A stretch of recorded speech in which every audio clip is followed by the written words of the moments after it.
Good morning and welcome to path of evolution. આજે થોડીક રહસ્યની વાતો કરીએ, પર્ટિક્યુલરલી અધ્યાય 4 અને શ્લોક નંબર છે 18મો, જેમાં ભગવાને વાત કરી કે જે યોગી છે, જે સંપૂર્ણ છે,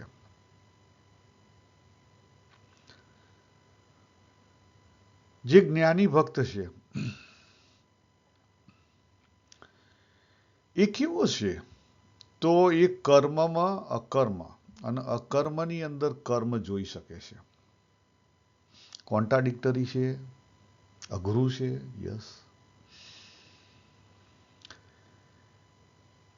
ભગવદ્ ગીતાની અંદર ઘણી બધી જગ્યાએ આ બધા કોન્ટ્રાડિક્શન આવે છે.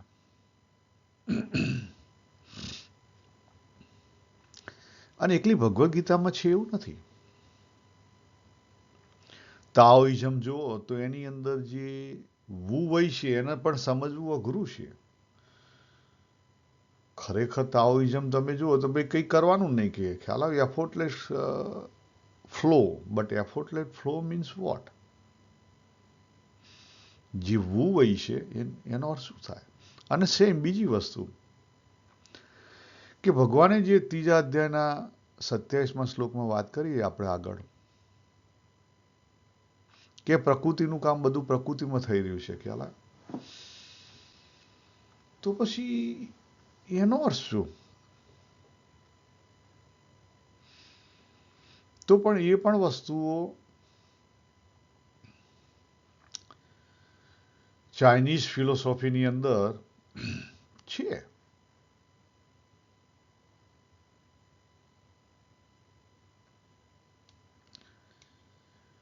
એવું નથી કે માત્ર આપણા ત્યાં જ છે. અને ઘણા બધા તમે જુઓ સહજતા રિલેટેડ ઘણા બધા છે. દાખલા તરીકે બૌદ્ધિઝમ છે, એમાં પણ મધ્યમ માર્ગ છે. તો આ બધી વસ્તુ સહજતા રિલેટેડ છે. પ્રકૃતિ અને સહજતા બે શબ્દ બહુ અગત્યના છે. પ્રકૃતિ અને સહજતા.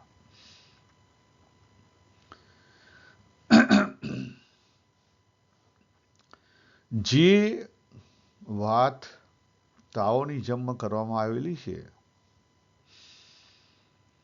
કે નેચરની જે રિક્વાયરમેન્ટ છે એ પ્રમાણે તમે હાર્મોનાઇઝ કરો, એની સાથે હાર્મોનાઇઝ કરીને વર્તો. પણ એ ઇઝી છે? ના, ઇઝી નથી. દેખાય છે ઇઝી, પણ ઇઝી નથી. ભગવાને ભગવદ્ ગીતાની અંદર વાત કરી કે ફળની ઈચ્છા વિના તું તારું કર્તવ્ય કર, તારો ધર્મ બજાવ. અઘરું છે. કેમ પણ આ બધી વાતો કરી? અને આની ઉપર આપણે કેવી રીતે જઈ શકીએ? અહીંયા તો બીજો પણ પ્રશ્ન ઊભો થાય કે જો બધું પ્રકૃતિ કરતી હોય, એફર્ટલેસ કરવા હોય, પોતાનો એફર્ટ ના મૂકવાનો હોય, બરાબર, સહજ રહેવાનું હોય,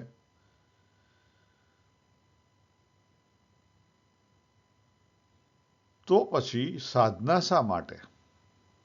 જોજો, એફર્ટલેસ એટલે કોઈ એફર્ટ નહીં કરવાનો, અને પ્રકૃતિ બધું કરે છે, તો પછી સાધના શા માટે? હા, આ પોઈન્ટ બહુ અગત્યનો છે. તો પછી સાધના શા માટે? અને સાધના કરવી તો કેટલી કરવી? એ પણ અગત્યનું છે. સાધના જરૂરી છે તો હું કહીશ કે મને મારા લેવલે સાધના જરૂરી હતી એટલે મેં કરી.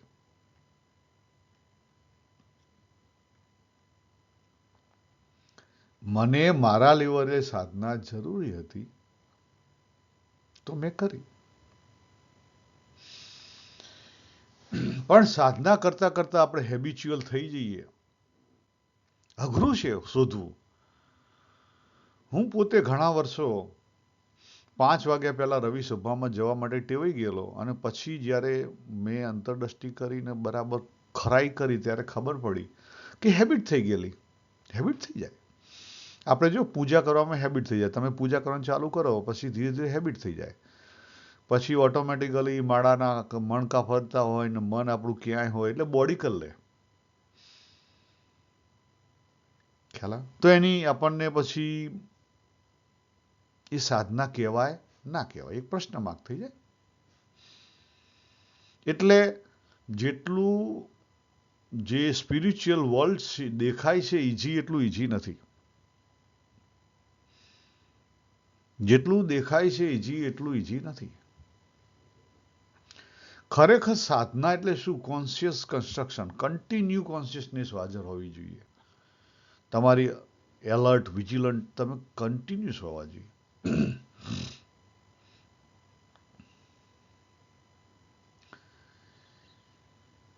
અમારા એક મિત્ર છે,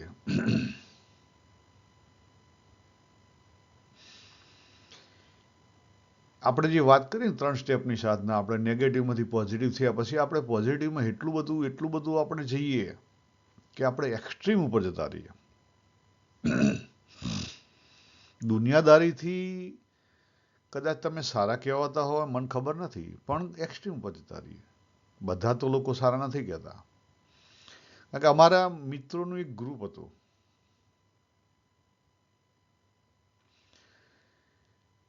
એમાં એક રિલિજિયસ, બધા રિલિજિયસ હતા, પણ એક ભાઈ સ્પેશિયલ રિલિજિયસમાં પછી ધીરે ધીરે આગળ વધવા માંડ્યા.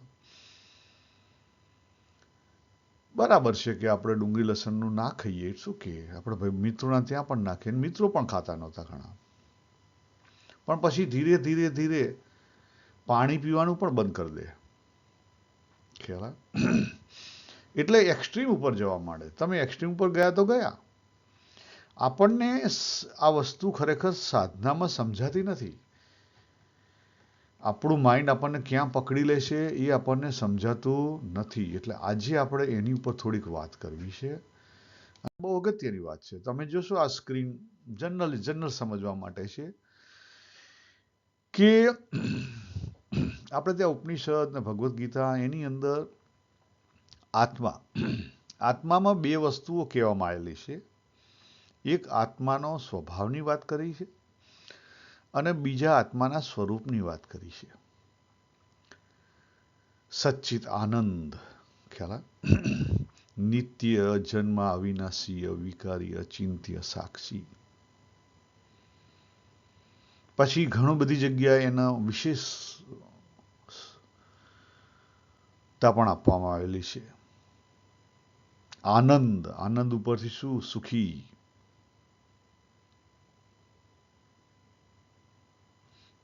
પ્રેમાળ, પ્યોર પ્રેમ. આ બધી વસ્તુઓ કહેવામાં આવી છે. પણ પર્ટિક્યુલરલી અહીંયા વસ્તુ આપણે સાચા અર્થમાં સમજીએ કે દાખલા તરીકે આ બાબુ પોતે છે, હું પોતે છું. આપણી પોતાની ઉપર જ લગાવવાની. ઓલવેઝ સ્પિરિચ્યુઆલિટી આપણી પોતાની ઉપર જ લગાવવી પડે તો સમજાય, નહીં તો નહીં સમજાય. હવે મેં બોડી ધારણ કરી છે એનો શું થયો કે આગલા મારા સંસ્કાર છે, હેબિટ છે, એમાં કેટલુંક વિકારી છે અને કેટલુંક જેને વિકારી છે, એટલે મીન્સ જે સમાજના અનુકૂળ નથી, અને કેટલુંક પોઝિટિવ છે. પોઝિટિવ નેગેટિવ બંને છે.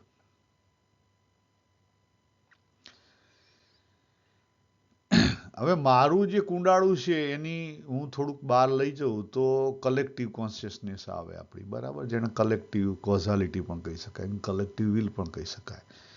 એ મારો આ બ્રિસ્બેનનો સમાજ. હું બ્રિસ્બેનમાં રહું છું તો મને બ્રિસ્બેનના રૂલ્સ લાગુ પડે.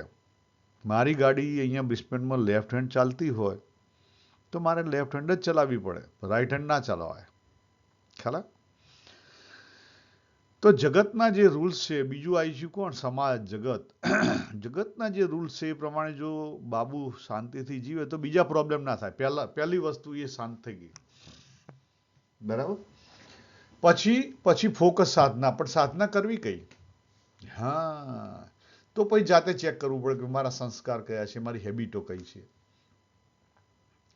અને એમાં કોન્શિયસ મીન્સ એલર્ટ અને વિજિલન્ટ રહી અને ધીરે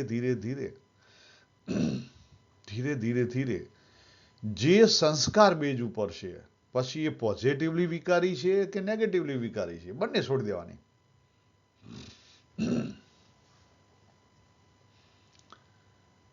બંને છોડી દેવાની. આપણે રિયાલિટીમાં સત્વગુણને સમજી નથી શક્યા. આપણે જે સારો રજોગુણ છે ને એને સત્વગુણ કહીએ છીએ. ના, એ નથી. 3 ગુણમાં સત્વગુણ એટલે બેલેન્સ. રજો અને તમોનું બેલેન્સ થાય ત્યારે સત્વ આવે. જે એને ભગવાને અને ભગવાન બુદ્ધે, ભગવાન કૃષ્ણ અને ભગવાન બુદ્ધે સમ્યકથી બહુ સમતા, સમ્યક, સમ આ બધા શબ્દોથી બહુ કહેવામાં આવ્યો છે. એટલે મીન્સ કે આપણે સમતામાં જવાનું છે, બેલેન્સિંગમાં જવાનું છે. જ્યારે આપણા સંસ્કાર છે, આપણી હેબિટ છે, એ કોઈ જગ્યાએ ડંખ ના મારતી હોય કોઈ પ્રોબ્લેમ નહીં.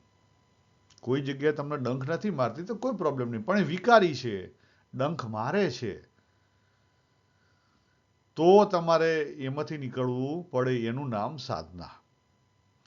જો તમારા સંસ્કાર અથવા હેબિટ વિકારી છે અને એ બીજાને ડંખ મારે છે, તો તમારે એમાંથી બહાર નીકળવું પડે અને એનું નામ સાધના. સાધનાની મેં મારા અનુભવ બેઝ ઉપર ડેફિનેશન કરી. હવે ત્રીજો ભાગ છે પ્રકૃતિનો એનો પોતાનો સ્વભાવ છે. એના પોતાના 3 ગુણ છે અને એના પોતાના 2 પગ છે.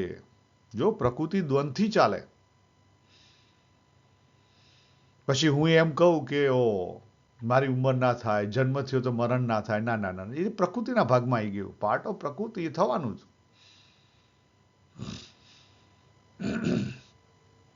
વિકારી કયું? દાખલા તરીકે અત્યારે મને કફિંગ થઈ ગયું, તો એ મારે મારી પ્રકૃતિમાં ચેક કરવું પડે કે ભાઈ મને પ્રકૃતિમાં ઇમ્બેલેન્સ શું થયું કે જેથી કરીને આ કફિંગ ચાલુ થયું. જો ઇમ્બેલેન્સનો સોલ્યુશન મળે તો આ જે કફિંગ છે એ સોર્ટ આઉટ થઈ જાય. 3 ગુણ બેલેન્સ થઈ જાય તો કફિંગ સોર્ટ આઉટ થઈ જાય. સિમ્પલ. પણ એ ઇમ્બેલેન્સ કેમ થયું? તો વેધરની ઇફેક્ટ થઈ. અત્યારે વેધર ચેન્જેબલ છે તો એના કારણે થયું. તો તમે વેધરને રોકવા જઈએ કોઈ વેધર ના રોકાય. આપણે જે વાત કરી ને, પ્રકૃતિ સાથે હળીમળીને રહેવું પડે. આ વસ્તુ કરવી પડે તો આપણે પણ શાંતિથી રહી શકીએ અને પ્રોબ્લેમ ના થાય. ઠંડી આવી, ઉઠી કાઢો. ગરમી આવી, કપડાં કોટન ના પહેરો, પંખો ચાલુ કરો. ખ્યાલ? એની સામે લડવા ના જવાય. પ્રકૃતિ કોઈનું નહીં સાંભળે. એ એની રીતે ચાલવાની. આ 3 વસ્તુ સમજાઈ ગઈ તો હવે સમજાય. આપણે જોયું કે સાધના એટલે શું. સાધના એટલે શું આપણે જોયું. સાધના એટલે સિમ્પલ વસ્તુ. મારી અંદર જે વિકાર છે અને જે વિકાર મને નડી રહ્યા છે અથવા સમાજને નડી રહ્યા છે, એ વિકારને હાર્મોનાઇઝ કરવા, એનું નામ સાધના.